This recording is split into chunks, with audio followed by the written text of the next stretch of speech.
Welcome to EP Daily. Today on the show, we've got two of the world's biggest sci-fi franchises in the rundown. Plus, Marissa takes a closer look at the sequel to the tactical RPG Banner Saga. Plus, Scott and I take you to the brink of nuclear destruction. Also coming up, we prepare you for the Blu-ray release of Mad Max Fury Road with a look behind the scenes, continue the fight with JStars Victory versus Plus, and much more today on EP Daily. Brought to you by EB Games. I'm your host, Marissa Roberto, bringing you the latest in everything cool every single day. The self-destruct has been activated and you now have 29 minutes to reach minimum safe distance, which is more than enough time to enjoy the show. Here's the rundown. It looks like the new Star Wars movie is already forcing out the competition at the box office. According to The Hollywood Reporter, IMAX and Disney have inked a deal to reserve all domestic IMAX screens for Star Wars The Force Awakens for the first 4 weeks after the film is released. That means all 400 IMAX screens in North America will be showing Star Wars and only Star Wars for an entire month, so other movies will have to make do with smaller venues. IMAX had a similar deal with Warner Brothers for the Hobbit films, and the popularity of the jumbo-sized format has increased since then. Director J.J. Abrams even shot one of the action sequences in the film with special IMAX cameras to make sure it would look better on the big screens. Some industry analysts are predicting that The Force Awakens could earn more than $600 million worldwide in its opening weekend, which would make it the biggest opening ever. We'll find out when The Force is awakened in theaters on December 18th. Another big science fiction franchise is about ready to burst out. Speaking with Empire magazine, director Ridley Scott has revealed that the long-rumored sequel to Prometheus will be his next film. He's currently finishing his latest movie, The Martian, which will hit theaters this October, so Prometheus 2 should begin production sometime next year. Hopefully, it will answer some of the many questions left open at the end of the last film. This isn't the only new movie in the Alien franchise. District 9 director Neil Blomkamp is already working on Alien 5, which will see Sigourney Weaver return to the franchise. It's unclear which of the two new movies will be the first to hit Earth. That's it for the rundown. Now look who is to join me. It is my friend Victor Lucas. What kind of shirt is that today? This is Pacific Rim, Oh, an 8-bit. They're fighting each other. It's like a fighting video game. Okay, Yeah. Let's talk about Prometheus now. I am not excited about a sequel. I'm sure you are. I liked a lot about Prometheus. I thought the production design was great. I liked the cast, but I also had some issues with the movie. I think there were some really stupid scientists in that movie. I hate when I see brilliant actors on screen that have no chemistry with one another. Right. Which is frustrating. Yeah, it was a little antiseptic, and Yeah. that was kind of the tone of the film too. And I feel like the sort of earthiness, the grittiness of the original Ridley Scott Alien movie was missing in Prometheus. It was also clinical, Yeah. Even all the CG and all that stuff. But I also dug the trippiness of the ideas in that movie, and I would welcome more of that. But do you think people are going to get confused with that movie and then also an Alien 5 coming out? Yeah, possibly, and I feel like it's maybe stretching the idea of Alien out a little bit too much, Yeah. and trying to make it such like an expanded Marvel-like type of universe, which seems a bit silly because I think the best thing about Alien is the unknown, because it's scary to not have all of that explained to you. Something else that we've already signed up for is Star Wars, The Force Awakens, and Star Wars, but this is going to be happening in IMAX.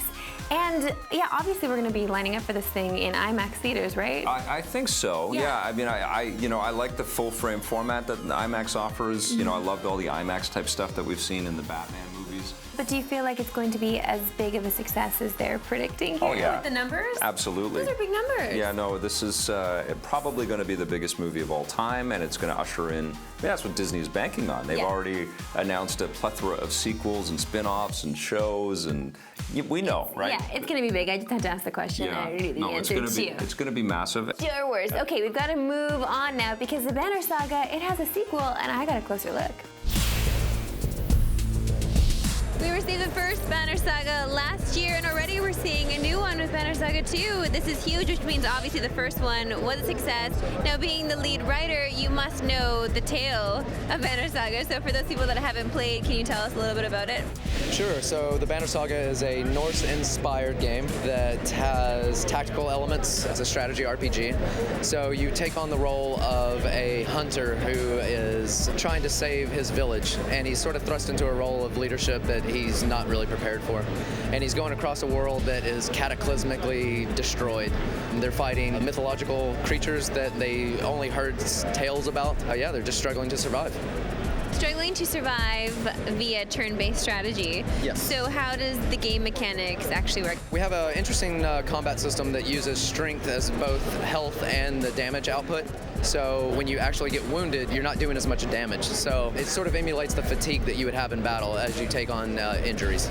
We looked into diversifying a lot of the enemy units, giving them more abilities to buff each other, make it harder for you. So we wanted to increase the strategy that you need to succeed. And we did that through new units, new abilities, more narratively driven combat scenarios. When you step into a battle now, you're going to know based on the story and the decisions that you've made why this is happening and what you have to do to get out of it. How big of a role does this story actually play? Because the narrative obviously feeds into it, but every time we're done a battle, are we going to see something cinematic? Are we going to learn more about the story? How does that work? We are trying to touch each of the combat boards and make them more cinematic, so we're hand scripting a lot of the things that you're going to see, and you're going to see a lot more speech bubbles popping up within the combat system, letting you know that characters are reacting to the decisions that you're making within the battle board, not just in the storyline. So who are the important people here that we are holding on to that we want to learn more about? Wow. So Rook is the main protagonist in Game 1, and after an event, he may not be the protagonist anymore. But it could be a spoiler, so it's a completely standalone game. We're going to be giving you the background information that you need at the beginning of the game, and yeah, so you'll be caught up. But we encourage everyone to play the first game, make your own choices, and have that caravan be yours in Banner Saga 2. The Banner Saga comes out this winter, which is just around the corner. Guess what, Victor Lucas? Winter is coming. I can't wait for that game, and I can't wait for your review with Scott of The Brink, which is coming up after this. I'm sorry, Pakistan does not negotiate with terrorists. How about I try to kill you?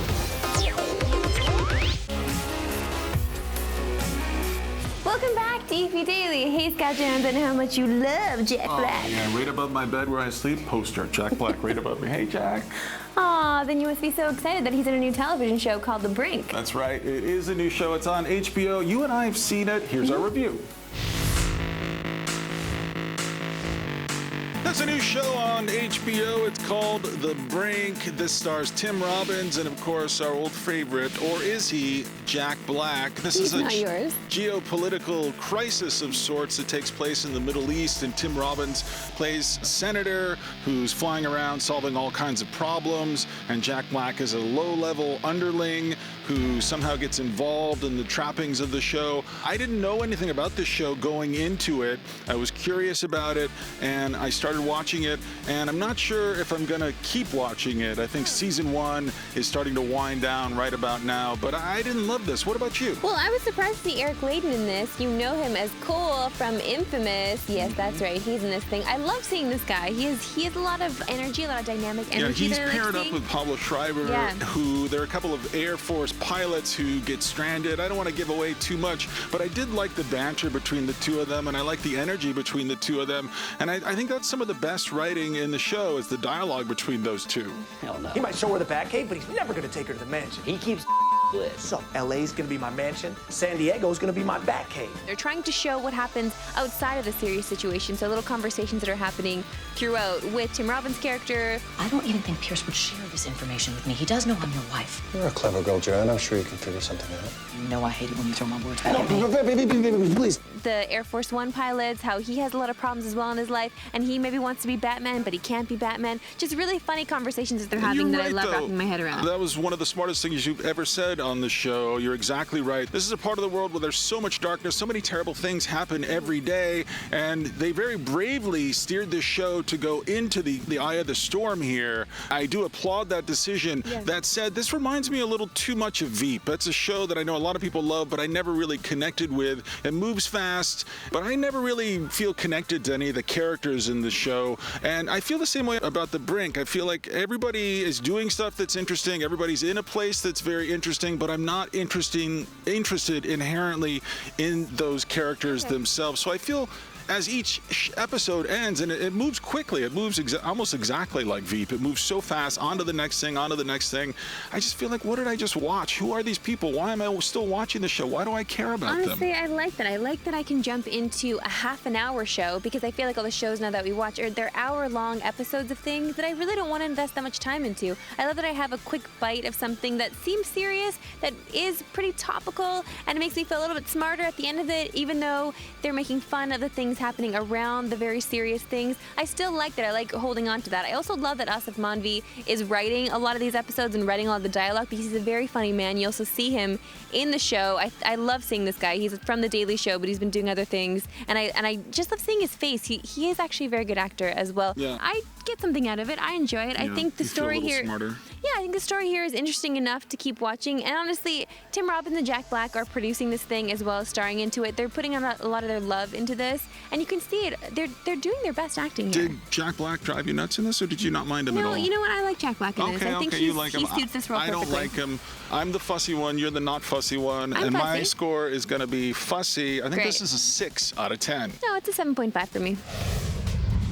The Brink Season 2, so successful so far that they've announced a second season, which Marissa will be watching and I won't be. Yeah, that's right. I will be watching. Moving right along. Mad Max Fury Road is coming out on Blu-ray tomorrow, so we've got a behind-the-scenes look. Right above my bed, Jack Black next to him, Charlize Theron. Hi, Charlize.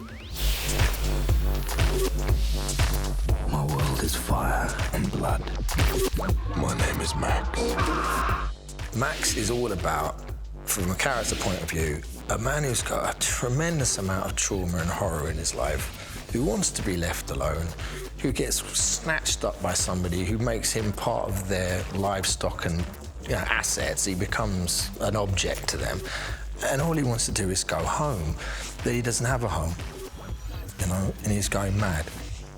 And so he's got to get away, and in getting away, people want him back, and he just wants to get further and further and further away to get home, wherever home is. It's not here, because wherever he touches turns to death and sadness and just misery. So in meeting the girls and meeting Furiosa, it can't end well. Nothing's good and everything hurts out there, and that's what Furiosa says to them. Everything is painful, everything hurts out here. And that's what, they're very similar characters. Of course they meet, and of course there's a relationship, an unspoken understanding and a recognition.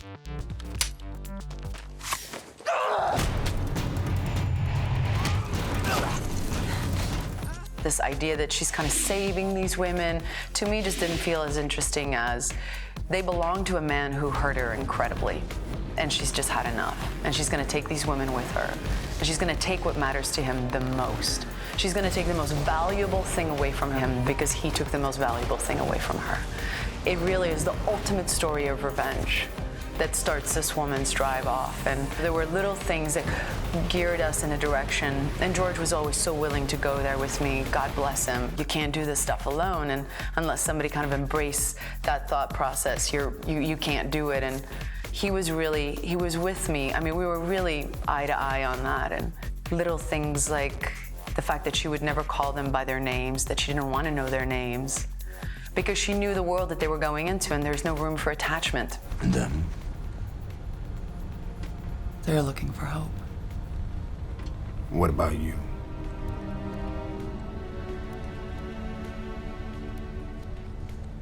Redemption.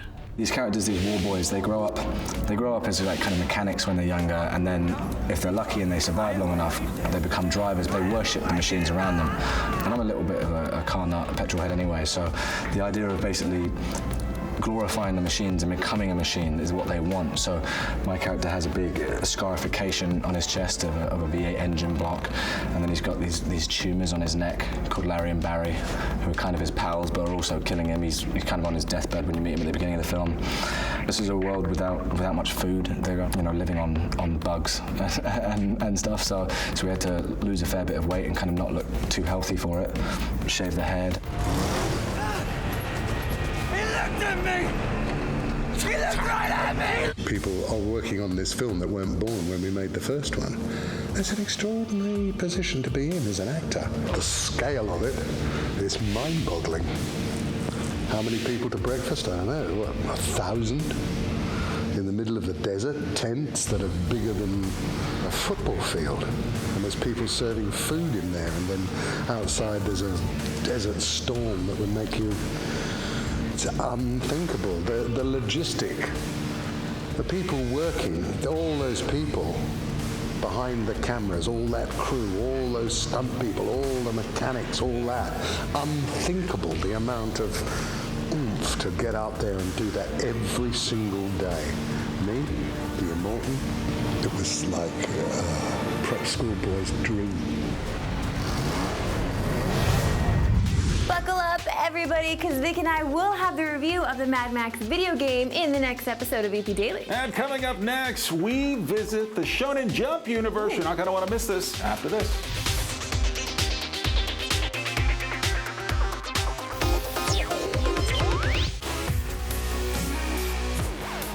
Welcome back to EP Daily. The Shonen Jump universe is huge all around the world, but I don't really know that much about it, which is why Vic and Marissa are here to review the latest game. It's called JStars Victory vs. Plus. Here's the review.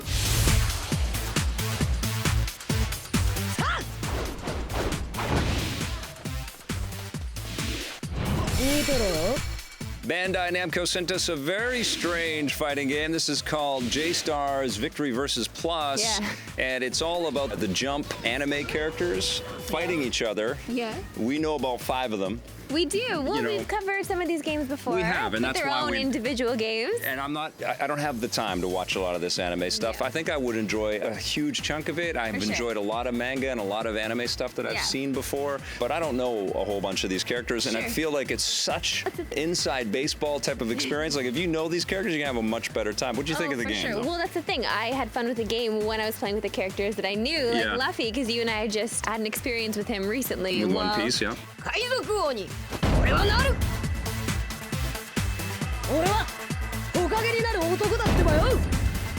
He's a stretchy man. He's got this stretchy ability and this hilarious sense of humor. So he was entertaining as heck, and I loved that there was that all the voice acting was still all in Japanese here. I felt like, you know what? This was not made for me, but they're trying to make it accessible to me. Yeah. And I appreciate that. Yeah, I think so too. And I think that there is a tremendous amount of fan service here with the huge amount of characters that are collected. So many. Yeah, and different types of characters with different types of abilities. One of the characters, I forget the guy's name, but he's got a giant afro, and he's got nose hairs that come out and beat up different characters. And it's like, what am I looking at? You know these characters if you love this anime. We're really sorry. We don't watch a lot of it. We're not obsessed with it. The thing that shines here with this game is that there's so many different game modes. There's so many different game modes that you can go into. But the main thing that you're doing in most of the game modes really is just fighting each other in a large area. So and with terrible camera controls. And not the greatest visuals, especially in this day and age. Lots of destruction. You and your anime mates are going to destroy every building that you can see. It's just going to be rubble everywhere. And then the rubble gets in front of the camera, and then you don't even know where your character is or where the enemy is that you locked on. They sort of give you 4 different branching RPG light adventure story type ways that you can play this thing, and then you can also obviously train, and then you can play the regular battle mode. When you're doing these things, the battle modes, even just playing like a quick play or whatever it is, like these matches that you're setting up, it all just seems like all this fun is happening, and you're setting up these matches, and you're choosing these characters, and everything's gonna be so great, and then you jump into it, and it's just like, oh, well, it's the same thing. It's just the same thing. The core game is exactly the same, and there's lots of stuff that you can unlock. You sort of earn your credits and your rewards along the way, and you spend those to unlock characters. It actually doesn't have that many characters unlocked at the beginning, which is a surprise. So you see a lot of repetition, and if you don't know the characters, like, it's true. I don't care, you know? A lot of them have really cool samurai mechanics and moves. I'm partial to Naruto because I played about 55,000 Naruto games at this point. I would just rather have a stagnant background and a 2D fighting experience over anything else, really, because that's what the gameplay is here. I'm not playing the game for any other reason other than the fighting and then the collecting of points, so I can unlock more characters. That is the fighting game style that I know and love, and these characters really would make for a great game and a story to follow. I would love to follow a Street Fighter-like story with these characters. I think they're all great and they all have something to offer, and I would like to get to know them a little bit more in a better setting. So not for you. I'm not going to play this game again. It's broken. Not for me either. No. What are you going to give JStars Victory versus Plus? 5. Yeah, it gets a 5 for me too. 2 smiles in that review, one from Marissa, one from Vic. I might have to check out this Shonen Jump universe. Up next, Twitter question of the day after this. If you want more EP, go to our website, epn.tv, for bonus content and full episodes. We're also on Facebook and Twitter.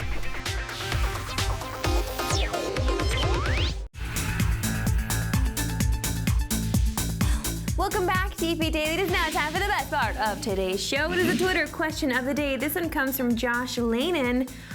Or Lannon. It's probably Lannon, Josh. Sorry, buddy.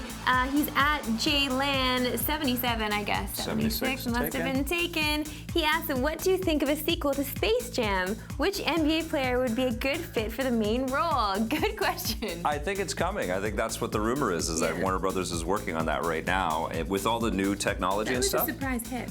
Yeah, it was. And it's been in kind of permanent rotation because it's such a kid-friendly movie. I still have that song in my head. Yeah, and Michael Jordan, come on. It's tough to sort of get to that star power, but I think the closest we have right now is LeBron James, so I think it's going to be him. Yeah, it'll probably be LeBron for sure. Well, we saw his acting chops recently in that movie with Amy Schumer. Right, Trainwreck. My spirit animal, yeah. You just called Amy Schumer your spirit animal. Great. Okay, listen, if you've got any questions for us or you want to get caught up on the show, go to epn.tv. We got more coming for you in the next episode of EP Daily, including a look at the Destiny expansion, The Taken King. My spirit animal? Batman. See you tomorrow. Bye. EP would like to thank its sponsors, Nintendo, Xbox.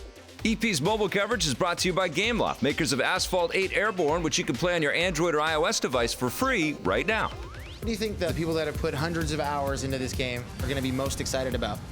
I think they're going to be most excited about 2 things. One are the new subclasses. If we think of the Stormcaller, he's one of my favorite. He's got this new ability which allows him to summon the storm and just fire electricity from his hands and just roast dudes in a room. And it's just such a strong expression of power. It's fantastic.